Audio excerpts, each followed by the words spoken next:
Hello friends and students, my name is Ritesh Rai from Rai classes. आज की video lecture में हम डिस्कस करने जा रहे हैं कि पैरेलल रेजोनेंस क्या होता है, what is parallel resonance and what is the quality factor in the case of parallel resonance. ये बहुत ही इंपॉर्टेंट टॉपिक है। इसके पहले भी हमने डिस्कस किया था कि सीरीज रेजोनेंस क्या होता है। इस यूनिट का ये दो टॉपिक जो है बहुत ही इंपॉर्टेंट है, series resonance as well as parallel resonance. इनका डेरिवेशन आपके एग्जाम में पूछा जाता है। यदि डेरिवेशन नहीं आएगा तो इससे रिलेटेड आपके न्यूमेरिकल्स आपके एग्जाम में हमेशा पूछे जाते हैं। तो जैसे हमने सीरीज रेजोनेंस में डिस्कस किया था कि रेजिस्टेंस, इंडक्टेंस एंड कैपेसिटेंस क्या होंगे, आपके सीरीज में होंगे। इसी तरीके से पैरेलल के केस में कुछ कंडीशंस होंगी और पैरेलल सर्किट जो पैरेलल रेजोनेंस होगा वो कंटेन करेगा रेजिस्टेंस, इंडक्टेंस एंड कैपेसिटेंस, और ये प्रोड्यूस क्या करेंगे, पैरेलल रेजोनेंस। और इसको हम ये भी बोलते हैं, it is also called anti resonance. क्योंकि रीजन बिहाइंड दैट, जैसे मान लीजिए हम पैरेलल रेजोनेंस, पहले थोड़ा सा इसका बेसिक्स डिस्कस करते हैं। तो बेसिक्स में हमारा क्या होगा, बेसिक्स में हमारी चीज़ें होंगी कि हमारा आर और एल किस कंडीशन में कनेक्ट होगा, हम सी को किस तरीके से कनेक्ट करेंगे, है ना। तो फर्स्ट ऑफ ऑल हम इसका पहले हमारा जो टॉपिक्स है वो क्या है, पैरेलल रेजोनेंस। पैरेलल रेजोनेंस बहुत ही इंपॉर्टेंट टॉपिक है ये। तो सर्किट, इसके लिए सर्किट जो होगा आपका, इसके लिए रेजिस्टेंस, आपका रेजिस्टेंस होगा और इंडक्टेंस होगा और आपका क्या होगा, कैपेसिटेंस होगा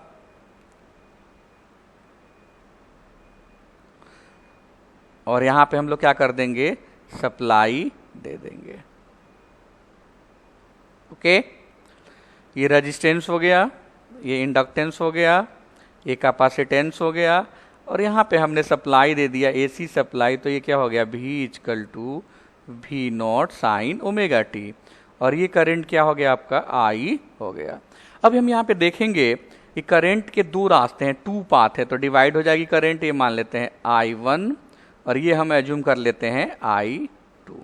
ओके, और वहीं same voltage across resistance VR हो जाएगा, वोल्टेज अक्रॉस इंडक्टेंस VL हो जाएगा और वोल्टेज अक्रॉस कैपेसिटेंस जो होगा क्या हो जाएगा आपका, VC हो जाएगा। अब हम यदि पैरेलल रेजोनेंस को बात करेंगे तो when the resultant current through the parallel combination is in phase with the supply voltage and at resonance there will be large circulating current, है ना। बहुत ही लार्ज सर्कुलेटिंग करंट होती है किस केस में आपके, है ना, when inductor and capacitor due to the energy of the oscillation then parallel circuit produce current resonance। तो हम पहले इसका फेजर डायग्राम ड्रॉ करते हैं।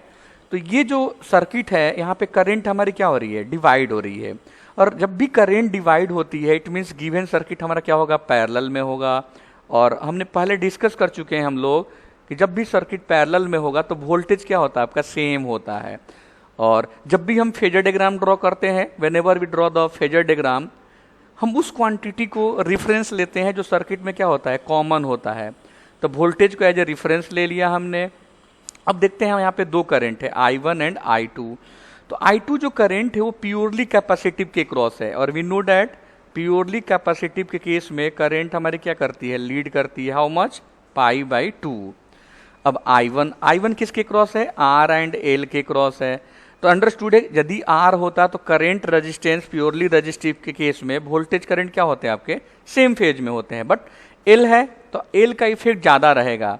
तो न प्योरली इंडक्टिव है न प्योरली रेजिस्टिव है, तो जो हमारी करंट I1 होगी वो क्या होगी आपकी, सम एंगल फाई से वोल्टेज से क्या करेगी, लैग करेगी। और जब हम इसको रिजॉल्व करेंगे तो जिसके साथ आपका एंगल होता है, आपने पढ़ रहा है रिजोल्यूशन ऑफ फोर्सेज पढ़ा होगा, जिसके साथ एंगल है I1 cos फाई हो जाएगा और इसके जस्ट परपेंडिकुलर में क्या हो जाएगा आपका I1 sin फाई। तो इसको बोलते हैं फेजर डायग्राम। कभी कभी 2 मार्क्स में क्वेश्चन आ जाता है कि right the circuit diagram and phasor diagram for the parallel resonance. इसको बोलते हैं फेजर डायग्राम और इसको बोलते हैं हम लोग सर्किट डायग्राम। तो आपको ये सब चीज़ें याद होना चाहिए कि यदि पैरेलल रेजोनेंस होगा तो सर्किट को हम लोग कैसे डिजाइन करते हैं, कैसे बनाते हैं, और यदि पैरेलल सीरीज रेजोनेंस होगा तो हम लोग किस तरीके से कनेक्ट करते हैं। तो अब parallel resonance, for parallel resonance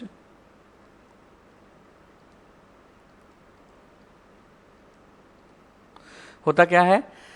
for parallel resonance reactive component of circuit current. Reactive component किसको बोलते हैं? तो जो साइन के साथ होता है, साइन जैसे हमने पावर डिस्कस किया था, तो जो कॉस के साथ था क्या था आपका? एक्टिव पावर था, और जो साइन के साथ था क्या था आपका?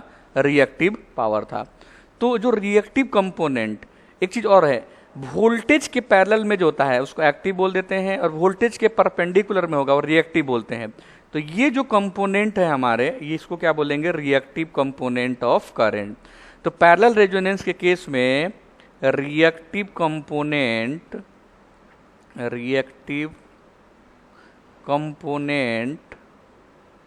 ऑफ सर्किट करंट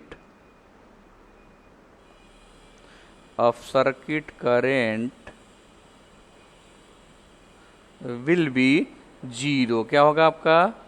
जीरो होगा। ओके, तो इसका मतलब क्या होगा? I2 हमारा ऊपर है न्यूमरेटर में, मतलब ऊपर की तरफ पॉजिटिव लेते हैं, और ये नीचे की तरफ है, तो I2 minus I1 sine phi equal to zero. Okay, अब I2 किसके क्रॉस करंट है? तो I2 कैपेसिटर के क्रॉस। तो हम I2 की वैल्यू क्या लिखेंगे? I2 can be written as V by XC।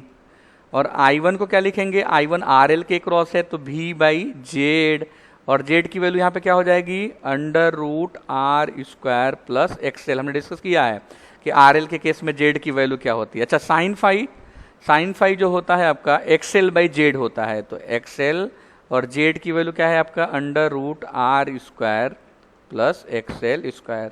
अच्छा, हमने साइन सबको क्यों ऐसा कन्वर्ट किया? क्योंकि हमें फ्रीक्वेंसी फाइंड करना है, और जब तक हमारा ओमेगा नहीं आएगा फ्रीक्वेंसी, तो इसलिए सारे मैथमेटिकल टर्म को हम ओमेगा के टर्म में ले जाएंगे, so that omega R L C के टर्म में ले जाएंगे, तो वहाँ से हमारी क्या होगी? फ्रीक्वेंसी निकल जाएगी। This can be also written है, थोड़ा सिंप्लीफाई कर देंगे, तो V by X C equal to V X L, ये रूट से रूट क्या हो जाएगा आपका? हट जाएगा, R square plus XL square. V से भी क्या हो जाएगा? कैंसिल हो जाएगा। तो this can be also written as R square plus XL square equal to XL into XC. This can be also written as R square plus XL square, and we knew that XL can be written as omega L, और XC को हम लोग क्या लिखते हैं? 1 upon omega C. This can cancel to each other, this can be also written as L by C. और simplify करेंगे तो क्या हो जाएगा? R square plus XL square equal to L by C. Okay, और अब हम यदि मान लीजिए एक्सएल की वैल्यू, केवल एक्सएल की वैल्यू निकालूँ मैं यहाँ से, तो XL equal to L by C minus R square. थोड़ा और सिंप्लीफाई करेंगे क्योंकि हमें ओमेगा के टर्म में फ्रीक्वेंसी लाना है, तो XL equal to omega L, L by C minus R square. This can be also written as omega square L by C minus R square. Omega square equal to L by C, ये L जो होगा आपका इधर आ जाएगा, L square minus R square by L square. ये simple mathematical calculation, और कुछ भी इसमें नया नहीं है। एक एल से एल क्या हो जाएगा? कैंसिल हो जाएगा, और हमें फ्रीक्वेंसी फाइंड है, तो ओमेगा इक्वल टू क्या हो जाएगा? 2 पाई एफ, और ये फ्रीक्वेंसी है तो हम रेजोनेंस फ्रीक्वेंसी है इसलिए एफ नॉट से डिनोट कर दें, 1 by L C minus R square by L square. और थोड़ा सिंप्लीफाई करेंगे तो ये हो जाएगा 4 pi square F naught square 1 by L C minus R square by L square. थोड़ा और सिंप्लीफाई करें तो यहाँ से निकाल सकते हैं हम लोग एफ नॉट की value, F naught square equal to 1 upon 4 pi square 1 by L C minus R square by L square, और हमें एफ नॉट निकालना है, तो एफ नॉट का इन भी स्क्वायर हटेगा तो रूट लग जाएगा, तो 1/2 under root 1/LC minus R square by L square. This is required expression for parallel resonance. इसी को बोलते हैं, जो फ्रिक्वेंसी होती है, ये फ्रिक्वेंसी जो होती है आपकी parallel resonance frequency, okay, parallel resonance frequency, जिसकी वैल्यू होगी F not equal to 1/2 under root 1/LC minus R square by L square. और सीरीज और पैरेलल में ही डिफरेंस है कि हम इस वैल्यू को, इस टर्म को हम क्या कर देते हैं, सीरीज के केस में 0 कर देते हैं। तो आपको याद करने का बेस्ट तरीका होगा कि आप करो क्या, पैरेलल रेजोनेंस फ्रिक्वेंसी याद कर लो, जिसकी वैल्यू इस केस में 0 कर दो, R square by L square, तो ये सीरीज रेजोनेंस हो जाएगा F not equal to 1/2 under root 1/LC। Okay, तो this is required expression for parallel resonance frequency. अब हम डिस्कस करते हैं characteristic of parallel resonance. It means कि यदि पैरेलल रेजोनेंस होगा तो सर्किट की क्या क्या बिहेवियर होगा। ठीक है, पहला पॉइंट है आपका, एक तो reactive component of circuit current will be 0। It means I2 minus I1 sine phi equal to 0। इसका मतलब है कि voltage, it means voltage and current are in same phase। दोनों क्या होंगे आपके, सेम फेज में होंगे। तो अंडरस्टूड है कि फेज एंगल की वैल्यू क्या होगी आपकी, 0 होगी। तो फेज एंगल 0 होगा, it means the value of power factor, the value of power factor cos phi, और cos 0 की वैल्यू क्या होती है आपकी, यूनिटी, तो पावर फैक्टर की वैल्यू क्या हो जाएगी आपकी, unity. Next third point, the value of impedance,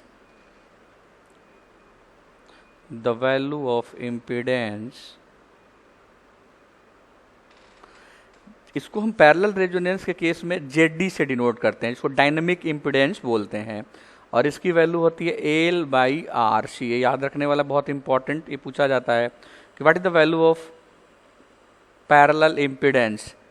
okay, तो पैरेलल इम्पीडेंस को हम लोग ZD से डिनोट करते हैं, और ZD की वैल्यू होती है L/RC। ये पॉइंट बहुत ही इंपॉर्टेंट है। Fourth point, the value of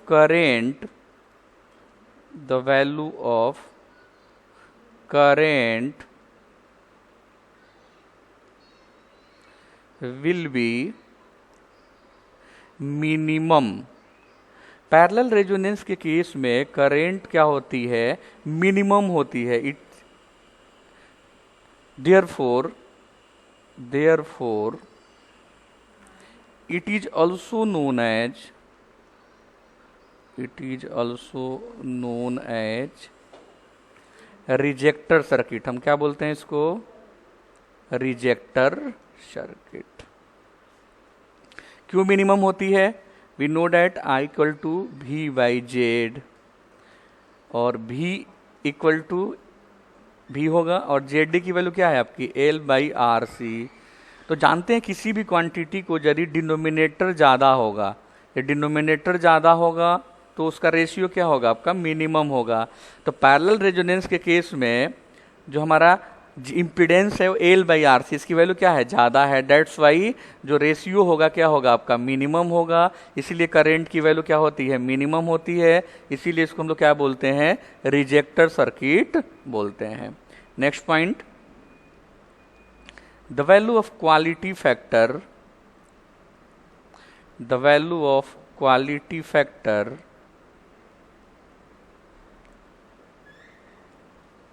QF equal to 1/R under root L/C। ये बहुत ही इंपॉर्टेंट है कभी कभी एग्जाम में पूछा जाता है आपके एग्जाम में कि which are the quantity which same in both series as well as parallel resonance, कौन सी क्वांटिटी है जो सीरीज और पैरेलल में क्या होती है, सेम होती है। तो आपको पता होना चाहिए कि जो सेम की बात करेंगे सीरीज एंड पैरेलल में, तो power factor and quality factor, दो ऐसी क्वांटिटी है हमारी, दो ऐसी क्वांटिटी है power factor and quality factor which are same in both series as well as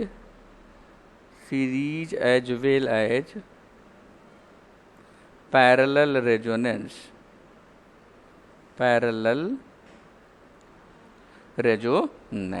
okay.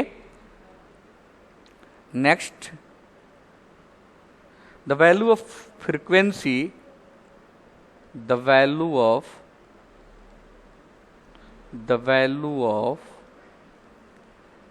parallel resonance frequency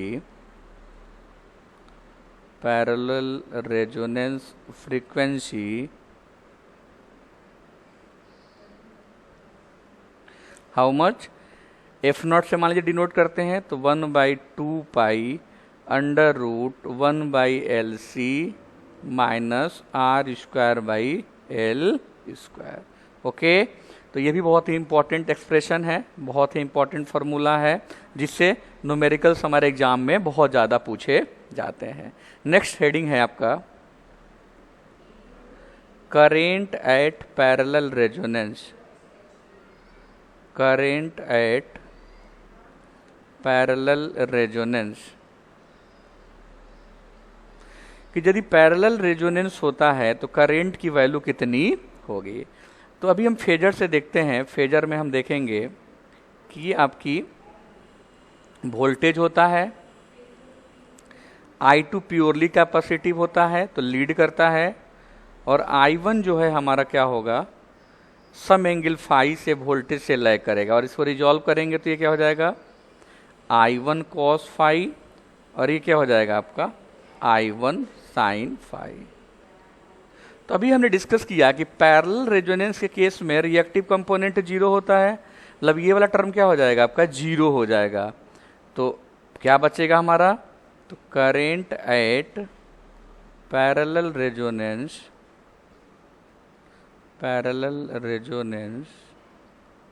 हम मान लीजिए कैपिटल आई से डिनोट कर दें, तो केवल और केवल क्या कंपोनेंट मिल रहा है हमें, एक्टिव कंपोनेंट मिल रहा है। It means I can be written as I1 cos phi, और what is the value of I1 V/XC, and cos phi equal to क्या होता है, हाउ मच R/Z। ओके, और थोड़ा इसको हम सिंप्लीफाई करेंगे,